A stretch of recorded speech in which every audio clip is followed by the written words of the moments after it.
Hi hello friends, എല്ലാ കൂട്ടുകാർക്കും നമ്മുടെ പവിത്രം സീരിയലിലെ ഒരു പുതുപുത്തൻ പ്രൊമോ റിവ്യൂയിലേക്ക് തന്നെ സ്വാഗതം കേട്ടോ. അങ്ങനെ പവിത്രം സീരിയൽ അതിന്റെ വലിയൊരു ടേണിംഗ് പോയിന്റിലേക്ക് തന്നെയാണ് വന്നിരിക്കുന്നത് കേട്ടോ. തമിഴിലും ഈ ഒരു ഭാഗത്തോടെയാണ് കഥ ആകെ മാറി മറിയുന്നത്. മലയാളത്തിലും സെയിം ഭാഗം തന്നെയാണ് വന്നിരിക്കുന്നത്. അങ്ങനെ വിക്രത്തിനെയും അനിയൻകുട്ടിനെ അടിച്ചു ചതക്കണ കണ്ടിട്ട് നമ്മുടെ വേദ പറയുന്നുണ്ട്, എല്ലാ മുദ്രപത്രത്തിലും താൻ സൈൻ ചെയ്ത് തരാം, തനിക്ക് സ്വത്തുക്കളോ പണവോ ഒന്നും വേണ്ട, വിക്രത്തിന്റെയും അനിയൻകുട്ടിന്റെ ജീവൻ മാത്രം മതി എന്ന് പറയണം.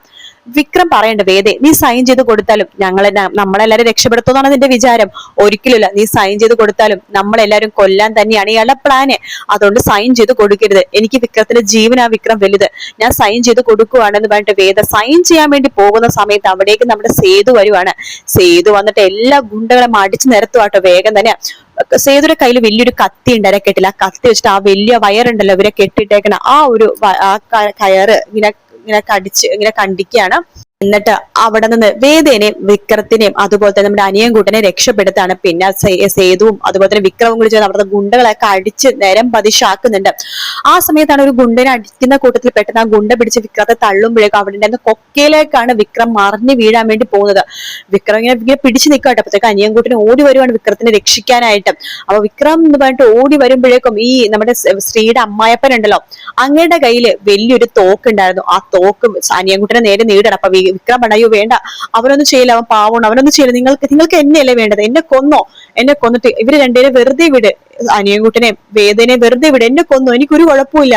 പക്ഷെ അവരാരൊന്നും ചെയ്യല എന്ന് പറയുന്നോണ്ടിരിക്കെ തന്നെ പൊട്ടിച്ചിരിച്ചുകൊണ്ട് ശ്രീയുടെ അമ്മായപ്പൻ അനിയൻകുട്ടന്റെ നെഞ്ചി തന്നെയാണ് ആ വെടിയുണ്ട പൊട്ടിക്കുന്നത് കേട്ടോ. ആ ഒരു വെടി തന്നെ അനിയൻകുട്ടന്റെ ജീവൻ അറ്റുപോവാണ്. അത് കാണുമ്പോൾ വേദ തല കറങ്ങി അവിടേക്ക് വീഴാണ്. സേതു വേഗം തന്നെ അനിയൻകുട്ടന്റെ അടുത്തേക്ക് പോകണ്ട, അനിയൻകുട്ട എന്ന് പറഞ്ഞ് വിളിക്കുമ്പോൾ അനിയൻകുട്ടൻ മരിച്ചു പോയിട്ടുണ്ടായിരുന്നു കേട്ടോ. പെട്ടെന്ന് തന്നെ വിക്രം ആ ഒരു ആവേശത്തിൽ ആ ഒരു കൊക്കയെന്ന് വിക്രം തന്നെയാണ് കേട്ടോ അവിടുന്ന് വേഗം തന്നെ എഴുന്നേറ്റ് വരുന്നത്. അനിയൻകുട്ടൻ നോക്കടാ, എടാ കണ്ണു തുറക്കടാ എന്നൊക്കെ പറയുമ്പോ അനിയൻകുട്ടൻ മരിച്ചു എന്ന് സേതു പറയുന്നുണ്ട് വിക്രത്തിനോട്. വിക്രം പൊട്ടിക്കരയാണ്. നോക്കുമ്പോഴേക്കും ബോധമില്ലാതെ വേദ കിടക്കാണ്. സേതുവിനോട് പറയുന്നുണ്ട് വിക്രം, സേതു എനിക്കൊരു ഉപകാരം ചെയ്യണം, വേദനയും കൂട്ടിക്കൊണ്ട് ഇവിടുന്ന് എങ്ങനെയെങ്കിലും ഒന്ന് രക്ഷപ്പെട്. വിക്രം, നീ അപ്പൊ എന്ത് ചെയ്യും? നോക്ക്, പെട്ടെന്ന് തന്നെ രക്ഷപ്പെട്, എനിക്ക് എന്റെ വേദനയാണെങ്കിലും വേണം, എന്നെ അവർ എന്ത് വേണം ചെയ്തോട്ടെ, നിങ്ങൾ രണ്ടുപേരും രക്ഷപ്പെട് എന്ന് പറയണം. അങ്ങനെ സേതുവിന്റെ അടുത്തേക്ക് നമ്മുടെ വിക്രം വേദന ഏൽപ്പിക്കുകയാണ്. സേതു വേദന കൂട്ടിക്കൊണ്ട് നേരെ ഹോസ്പിറ്റലിലേക്കാണ് പോകുന്നത് കേട്ടോ. ശേഷം അവിടേക്ക് പോലീസുകാർ വരുന്നുണ്ട്. വിക്രത്തിനെ നേരെ തൂക്കിക്കൊണ്ട് പോലീസ് സ്റ്റേഷനിലേക്ക് വരുവാണ്. പിന്നീട് അവിടെ നമ്മുടെ മാഷും കമലയും ചേച്ചിയും ശ്രീചേച്ചിയും എല്ലാവരും അവിടേക്ക് വരുവാണ്. ഇതിന് ജഡ്ജി പോലും വരുന്നുണ്ട്. നമ്മുടെ വിക്രത്തിന് കേസ് പോലും ആകാത്ത വിധം കുടുക്കിലേക്കാട്ടോ. അതായത് വിക്രമാണ് അനിയൻകുട്ടനെ കൊന്നത് എന്ന രീതിയിലാണ് കേസ് എടുത്തിരിക്കുന്നത്. അത് മാത്രമല്ല, മുമ്പുണ്ടായിരുന്ന വരുൺ കേസ്, ഇപ്പൊ അനിയൻകുട്ടന്റെ കേസ്, അങ്ങനെ പല കേസുകളിലും പെടുത്തി വിക്രത്തിന് ജാമ്യം പോലും കിട്ടാത്ത തരത്തിൽ 6 വർഷത്തേക്ക് ജയിൽ ശിക്ഷ അനുഭവിക്കുന്ന രീതിയിലേക്കാണ് കോടതി വിധി വിധിക്കണത്. അത് കേൾക്കുമ്പോഴേക്കും നമ്മുടെ മാഷിനും അതുപോലെ തന്നെ കമലക്കൊക്കെ ആകെ വിഷമമാണ്. ഇതെല്ലാം തന്നെ വേദ ഒരു മൂലക്കെന്ന് മാറി കാണുന്നുണ്ട് കേട്ടോ. വേദക്കാണെങ്കിൽ ആകെ വിഷമമാണ്. പക്ഷെ വേദ വിക്രത്തിന് മുൻപിലേക്ക് പോകുന്നില്ല. ജഡ്ജി നമ്മുടെ വേദയുടെ അച്ഛനെ കാര്യങ്ങളൊക്കെ മനസ്സിലായി. പുള്ളിക്കാരൻ ഒരു കാര്യം തീരുമാനിക്കുകയാണ്. തന്റെ മോനായ സ്ത്രീ ഇതൊക്കെ എന്തിനു വേണ്ടിയിട്ടാ ചെയ്തത്? വേദയുടെ പേരിൽ മുത്തശ്ശൻ എഴുതിയ സ്വത്തുക്കൾക്ക് വേണ്ടിയിട്ട്. അതിലൊരു തുണ്ട് ഭൂമി പോയിട്ട് 10 പൈസ പോലും കൊടുക്കില്ല. വേദക്കും വിക്രത്തിനും ജനിക്കാൻ പോകുന്ന കുഞ്ഞിന്റെ പേരിലായിരിക്കും താൻ എല്ലാം എഴുതി വെക്കുന്നത്.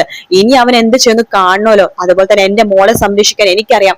ഈ വീട്ടിൽ നിന്ന് ആദ്യം പുറത്താക്കേണ്ടത് ആ സ്ത്രീ എന്ന് പറഞ്ഞ അസ്ത്രീകരത്തിനെയാണ് എന്ന് പറഞ്ഞിട്ട് ശ്രീനിയും വർഷനെ അവിടെ നിന്ന് അടിച്ചു പുറത്താക്കാണ് നമ്മുടെ ജഡ്ജി കേട്ടോ. അതിനുശേഷം വിക്രത്തിനെ പുറത്തിറക്കാൻ വേണ്ടി പല കാര്യങ്ങളും ഇവര് ചെയ്യുന്നുണ്ടെങ്കിലും വിക്രം പുറത്തിറങ്ങില്ല കേട്ടോ. 6 വർഷം കഴിഞ്ഞിട്ട് വിക്രം പുറത്തിറങ്ങുള്ളൂ. അപ്പോഴേക്കും വേദയുടെ വിക്രത്തിന്റെ കുഞ്ഞിന് 5 വയസ്സും ആവും ചെയ്യും കേട്ടോ. കാരണം വേദ ഇപ്പൊ 2 മാസം പ്രഗ്നന്റ് ആണ്. 6 വർഷം കഴിഞ്ഞ് വിക്രം പുറത്തേക്ക് ഇറങ്ങുമ്പോഴേക്കും കുഞ്ഞിന് 5 വയസ്സാകും. അങ്ങനെ വേദ ഇനി പ്രസവമൊക്കെ കഴിഞ്ഞ് കുഞ്ഞിന് 5 വയസ്സാകുമ്പോഴാണ് വിക്രം അവരെ കാണുന്നത് കേട്ടോ. പിന്നീട് അവരുടെ ജീവിതത്തിൽ വലിയ വലിയ മാറ്റങ്ങളാണ് ഉണ്ടാവാൻ പോകുന്നത്. അപ്പൊ ആ ഒരു ഭാഗം തമിഴിൽ അതേ ഭാഗം തന്നെയാണ് മലയാളത്തിലേക്ക് വരാൻ പോകുന്നത്. പക്ഷെ അതിനിടയിൽ ഒരുപാട് സംഭവങ്ങൾ വേദ സഹിക്കുന്നുണ്ട്. വേദക്ക് ഒരുപാട് പ്രശ്നങ്ങൾ ഉണ്ടാവുന്നുണ്ട്. അങ്ങനെ കുറെ സംഭവങ്ങൾ ഉണ്ട് കേട്ടോ. വേദ പോരാടുന്ന ഒരുപാട് കാര്യങ്ങളുണ്ട്. ശരിക്കും പറഞ്ഞാൽ ഇനിയിപ്പം ഇങ്ങനെ അങ്ങോട്ട് കഥ കൊണ്ടുപോകാൻ പോണത് നമ്മുടെ വേദയാണ് കേട്ടോ. കാത്തിരുന്ന് കാണാം ഫ്രണ്ട്സ്. വീഡിയോ ഇഷ്ടപ്പെട്ടാൽ ലൈക്ക് ചെയ്യുക, സബ്സ്ക്രൈബ് ചെയ്യുക, കമന്റ് ചെയ്യുക. മറ്റൊരു വീഡിയോ ആയിട്ട് വീണ്ടും കാണാം. Take care, bye bye.